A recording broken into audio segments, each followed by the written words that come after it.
WTMJ-TV team coverage. Corrine Zell is in Fond du Lac County. But we're going to head straight over to John Milan, who's been tracking those storms in the Weather Center. John. And I want to start out by just saying we're pretty much all clear as far as any big storms. Most of those have moved north of the viewing area. We do have a couple of showers that keep coming up out of Illinois as I pull out for you. Notice there's a lot more of the shower and isolated thunderstorms, with even some bigger thunderstorms across Iowa.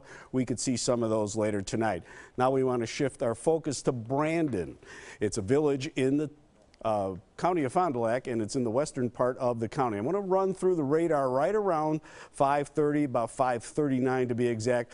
Bigger thunderstorms to the southeast and also the southwest. This thunderstorm, though, looking not very severe, developed a tornado. It looks like a tornado anyway. And if we go to our velocity mode from that time, see the little tiny green against the red. I mean, this is hiding, and it indicates that there is something that is showing rotation. We call that a couplet right there, but it is the smallest couplet I've ever seen. But it looks like it developed a tornado in the village of Brandon. So let's go to the village of Brandon, where Corrine Zell is checking it out firsthand. Corrine, what do you see there?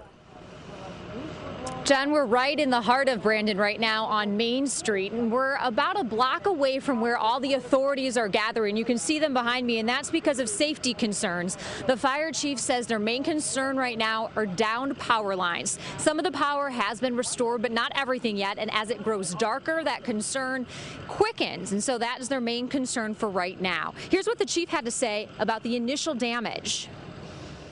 About 4 to 6 blocks have been affected with structural damage varying from shingles off the roof, busted windows, down power lines, busted trees.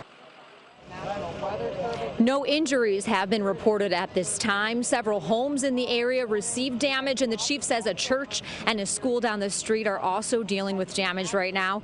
Police say a nursing home nearby had some damage, and those residents have been evacuated. Residents in the area say they had no idea this is how their night was going to go. Basically, we were standing out on our back porch and we heard a very loud noise. We obviously live by the railroad tracks, and it sounded very similar to a train. I looked at my husband in panic and turned, and you could just see all kinds of debris just going like this in the air, and he screamed, "Get in the basement." And by the time we got to the basement, it was over. The fire chief says if you don't have to be in the area, stay home so they can do their work. The National Weather Service is expected here tomorrow to determine whether or not this was a tornado that affected Brandon. We are going to try and get further down the street in just a little bit. Officials are going to escort us that way, and as soon as we have those pictures, we'll get those to you on air or online. Reporting live in Brandon, Corrine Zell, today's TMJ4. Corrine, thank you for your hustle tonight.